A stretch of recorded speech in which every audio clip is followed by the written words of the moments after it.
Actions indeed speak louder than words, and if a leader cannot take a firm stance on his words, then he doesn't deserve to be one. Among all the African presidents, no one fits this description better than Kenyan President William Ruto. He can rightly be called the most double-standard African president ever. Of course, we know that most African presidents are notable for making promises, particularly during elections, and failing to keep them.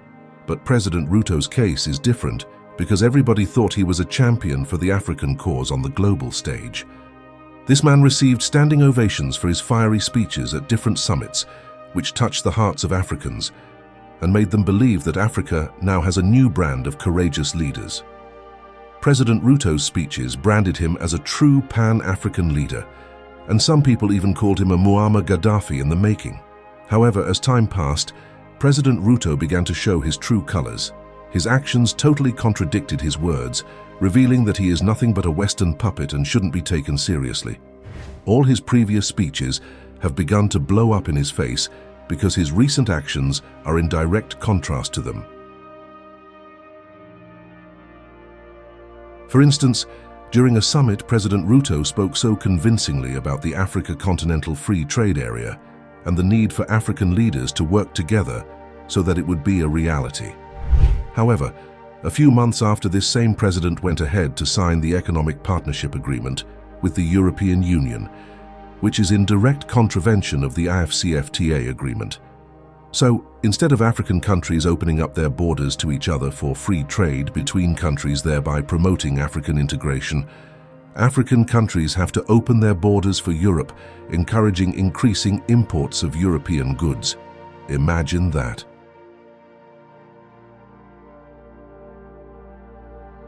Now, once again, President Ruto's recent actions have made not just himself, but also other African leaders a laughingstock. So, what did he do this time?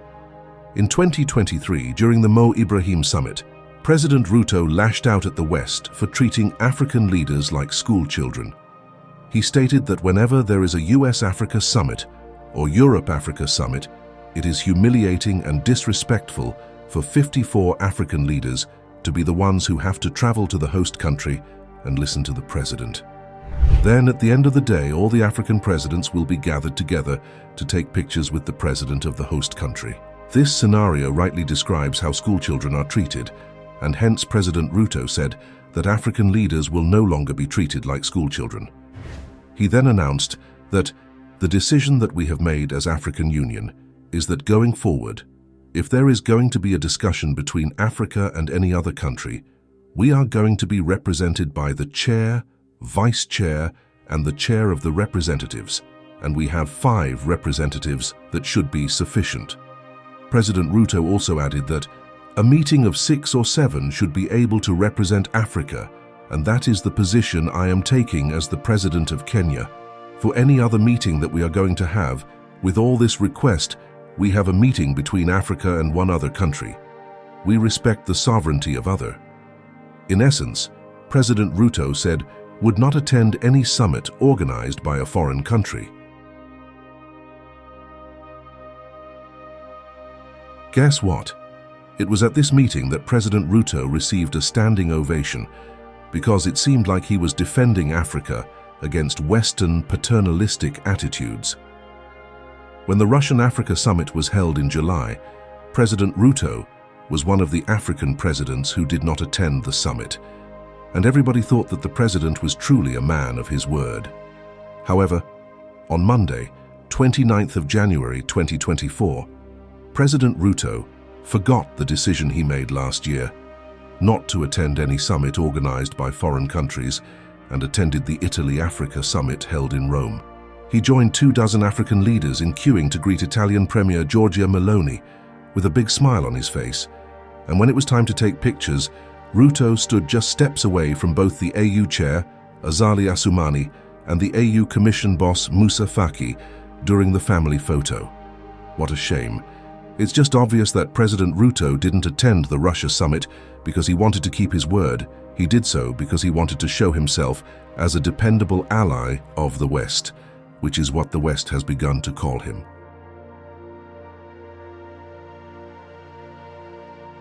After the Italy-African Summit, people began to lash out at President Ruto for his double standards. And to save face, President Ruto came out to explain why he attended the summit. In his statement, the president said that, "I have previously noted that an invitation extended by one country to all 54 African nations did not necessarily serve Africa's best interests, but those of us present at this conference, representing our colleagues, find it different and inspiring due to the pragmatic approach you have taken, Madam Prime Minister. Please, what exactly makes this Italy-African summit different from the other summits, for example, the Russia-African summit? Is it because not all African countries attended the summit? This doesn't even make sense because the same can be said for the Russian-African summit. Why did President Ruto decide to attend the summit personally instead of sending representatives as he did during the Russian summit? And what does he even mean by the pragmatic approach taken by the Italian Prime Minister? Honestly, only President Ruto can answer that, but the fact is, he just made those comments to save his face. Unfortunately for President Ruto, nobody believes him, and he has lost his credibility among Kenyans and the African continent as a whole. Interestingly, while the African Union president criticized Italy for organizing the summit without the consent of Africa, and was not impressed with the so-called Italian plan, President Ruto was the first African president to come out publicly and endorse Italy's plan. According to Ruto, the plan is evidence that Europe was taking the African continent seriously, and that he was confident Meloni would honor her pledge to promote African interests during her presidency of the G7 Western countries. All this just means that, contrary to what we believed initially, President Ruto is just a Western puppet, and all of his actions will be geared towards building that image of a dependable Western ally. Honestly, it shouldn't be shocking to the African people anymore. After all, his actions in the past confirm this fact.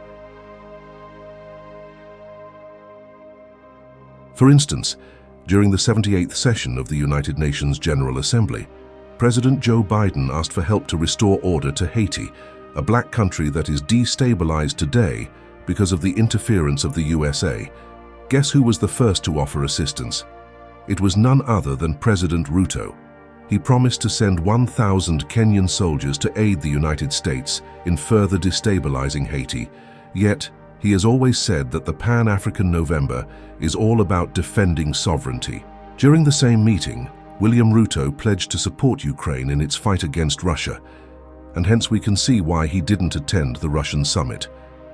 While some African countries are beginning to turn away from Western hegemony, President Ruto, who ought to be a Pan-African, is edging closer and closer to the West. It's such a shame that someone who was once regarded as a champion for the African cause is now regarded as nothing more than a puppet dancing to the tune of the West. If Africa is going to get better, African leaders such as William Ruto need to be removed and replaced with leaders who are not double-standard but firm in their decision to defend the African cause.